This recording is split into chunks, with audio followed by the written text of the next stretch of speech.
What is going on, everybody? It is me again. It's HorrorFan34, and welcome back to another video. And welcome to day 11 of the 31 Days of Horror Challenge in October. Now that we are on day 11, I figured I'd talk about a pretty weird one that I love. It's one of those weird, guilty pleasure, kind of like horror films and all that stuff. I mean, just from the title and the tagline and things like that, I'm just going to say what it is. You can tell by the title already what it's going to be on, but it's going to be on Pieces. You don't have to go to Texas for a chainsaw massacre. I will say this is an excellent release from Grindhouse, 2-disc DVD, which I know this is also on Blu-ray. Maybe I'll pick up the Blu-ray one day, but I'm fine with still keeping the 2-disc edition DVD. I mean, and look at all these reviews on the back. I mean, you have one from Joe Bob Briggs and Eli Roth, and like one of my top horror films of all time, a masterpiece of early 80s sleaze. Full-on chainsaw violence, absurd amounts of nudity, and the greatest ending in horror history, says Eli Roth. The best chainsaw flick since the original Chainsaw Massacre, Splatter City, 4 stars, coming from Joe Bob Briggs.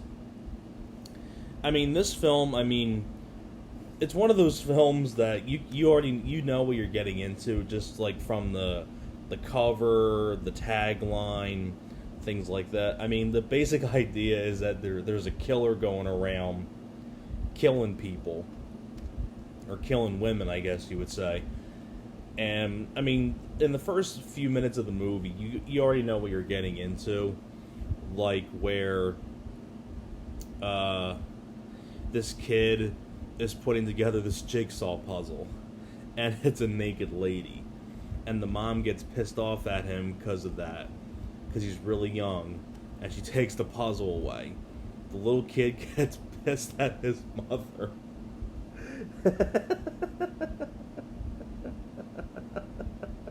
I can't believe I'm explaining this shit.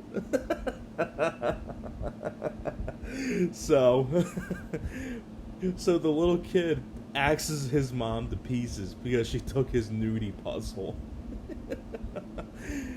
I will say this movie is really gory, though. Is really gory. So if you really want to have a lot of good gore in your movie, and you want to see a good gore film, this is definitely one for you. And the cops come by, and they think the kid's innocent and things like that because they thought someone else came in, and you can tell how badly dubbed this movie is, which adds more of the fun to it. And on top of that too, you have some really good cast members. Like, you have Christopher George as the main cop. Christopher George, this is a guy who's been in a lot of horror films around this time. He was also in the first Exterminator movie, a lot of other stuff.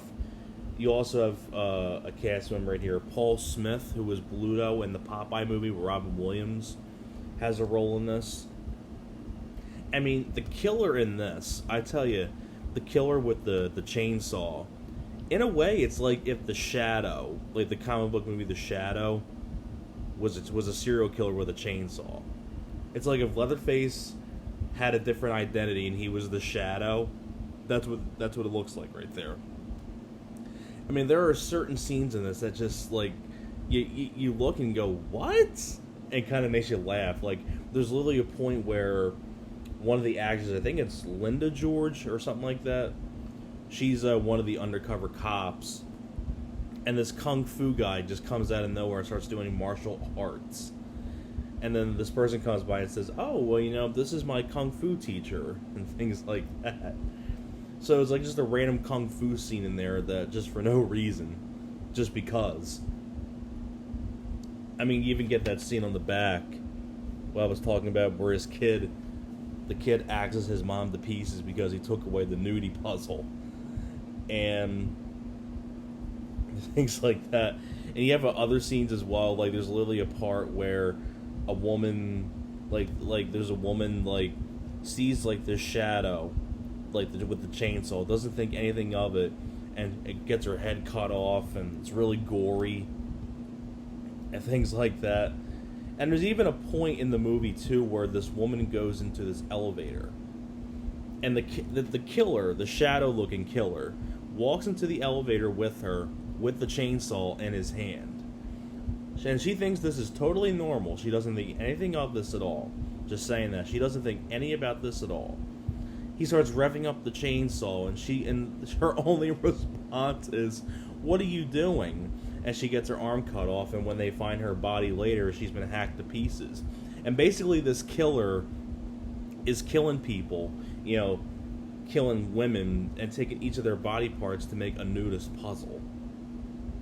So in a way, you can kind of say, Resurrection kind of got the idea of this, because, Resurrection was about a serial killer that was going around taking people's body parts to rebuild Jesus, while in this one it was taking, certain body parts of women to make this jigsaw puzzle.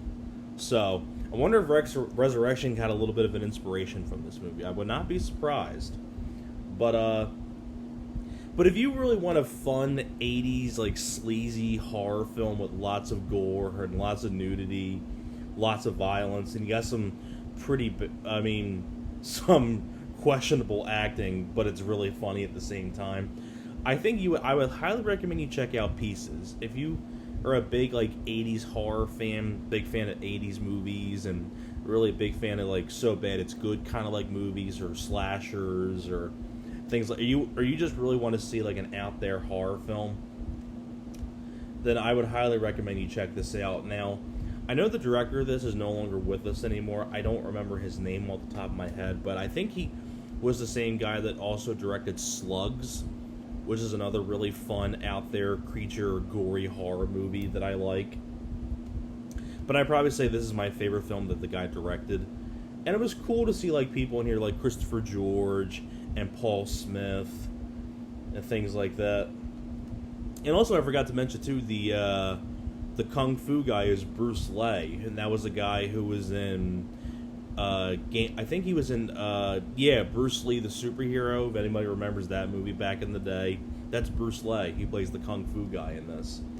But if you really want to see a really fun 80s slasher sleazy horror film with a very weird concept and very weird humor and a lot of So Bad It's Good kind of acting and all that stuff. And on top of that too, if you really want to see a lot of gore and all that stuff, this is the one definitely for you. I really do enjoy Pieces, although it's not going to be everybody's cup of tea. I know that for sure. But that's pretty much it for my review for Pieces. Thank you very much for watching, and I will see you guys next time.